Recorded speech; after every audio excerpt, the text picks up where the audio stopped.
Hi everyone, welcome back to English Snacks, the podcast where we take one small bite of English at a time.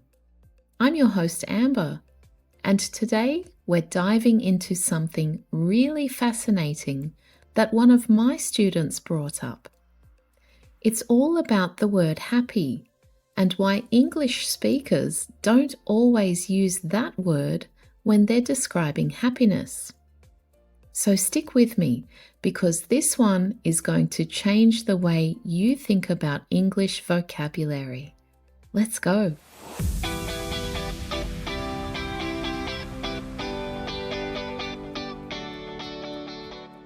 Okay, so here's what happened. One of my students, who is a Mandarin speaker, pointed something out to me that I thought was really interesting. He said that in Mandarin, there's basically one word for happy that covers everything, from feeling quietly okay to jumping up and down with excitement. And I thought, wow, that's such a good observation, because in English, we actually split that up into lots of different words, and which word we use depends a lot on the situation and the people. So I'll give you the big idea first. Here it is. In English, personal happiness, how you feel inside, uses different vocabulary from group happiness, what you observe when people are together. I'll say this differently too. It's really important. Your own feelings use psychological, internal words, but describing a group of happy people uses social, behavioral words. When we talk about our own happiness, we use feeling verbs and internal states. These are words that describe what's going on inside you. Things like content, a quiet, settled kind of happiness. You're at peace. For example, I felt content sitting by the window, drinking my coffee this morning. Elated, a big feeling, usually after something great happens. For example, she was elated when she found out she passed her exam. Serene, a very calm, peaceful happiness. For example, he felt serene walking through the park at sunrise. And then we have idioms like over the moon, extremely happy. Walking on air, so happy you feel light. In my element, happy because you're doing something you're naturally good at. And here's the thing about all these words. They belong to you.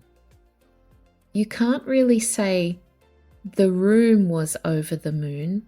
It sounds weird. These are personal, private feelings. Now, when we describe a group of people who are happy together, everything changes.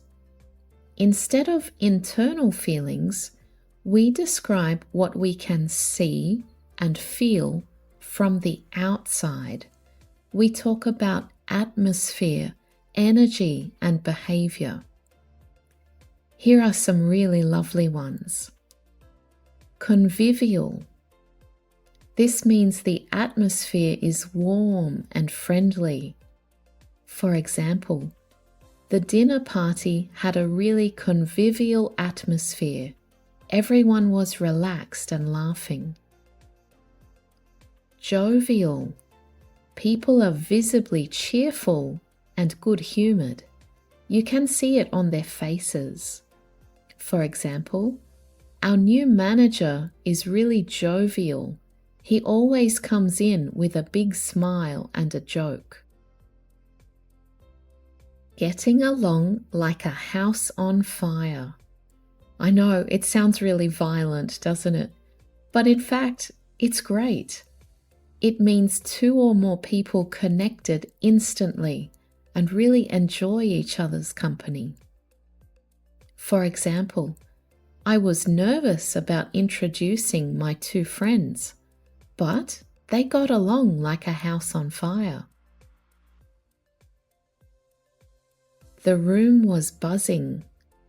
This means the group has a lively, excited energy you can almost feel in the air.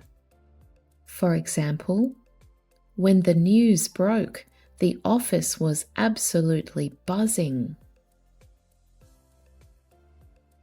High spirits. The group is animated, enthusiastic, and full of energy. For example, the team was in high spirits after winning the match. And finally, good vibes. This is informal and very common in spoken English. It's a positive, warm feeling. For example, I love going to that cafe. It has really good vibes. So why does English split happiness into these two categories? I think it comes down to how the English language treats feelings as private property. In English-speaking culture, your emotions belong to you. They're inside you. So when we talk about our own happiness, we go inward. Content, serene, elated, at peace. But when we describe a group, we can't go inside everyone's heads, right? So instead, we describe what we can see and hear and feel. The laughter, the ease, the warmth, the energy. And English developed a whole separate vocabulary just for that. So think of it this way: psychological vocabulary for yourself, atmospheric vocabulary for the group. Let's put all this together. Okay, let me give you a sentence that uses both personal happiness and group happiness at the same time. Listen carefully. I was perfectly content sitting quietly in the corner, even though the room was buzzing and everyone was getting along like a house on fire. Did you catch that?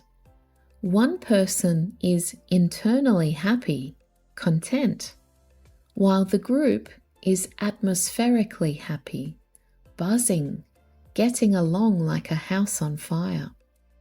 Two totally different kinds of happy in the same sentence and completely natural. Here are a few more examples to train your ear. 1. She felt elated even though the party around her was only mildly jovial. 2. He was serene at the gathering, just happy to be there, taking in the convivial atmosphere. 3.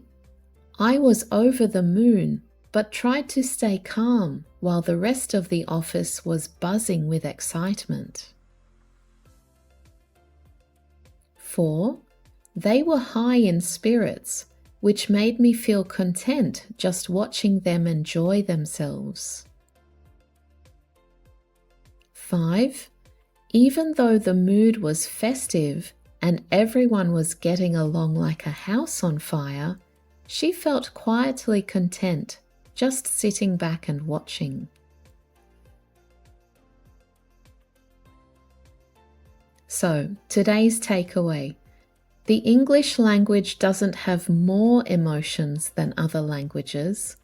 It has more social filters on how those emotions get named, who feels it, who it shows, and whether it's yours or shared, all change the word you're reaching for. Next time you're describing happiness, ask yourself, is this my feeling, or is this what I'm observing in a group? That one question will help you choose the right word every time. That's your English snack for today. If you enjoyed this episode, please share it with a friend who's learning English. And also, feel free to leave me a 5-star review wherever you're listening to this podcast. It really helps share our English snacks for everybody. I've put together a free PDF you can find in the show notes how to get your hands on it. It will help you to reinforce your learning and practice more. As always, feel free to listen again, read the transcript if you need, or play it at a slower or faster speed to challenge yourself with your listening skills. I'm looking forward to sharing another English snack with you soon. So as always, come hungry for knowledge.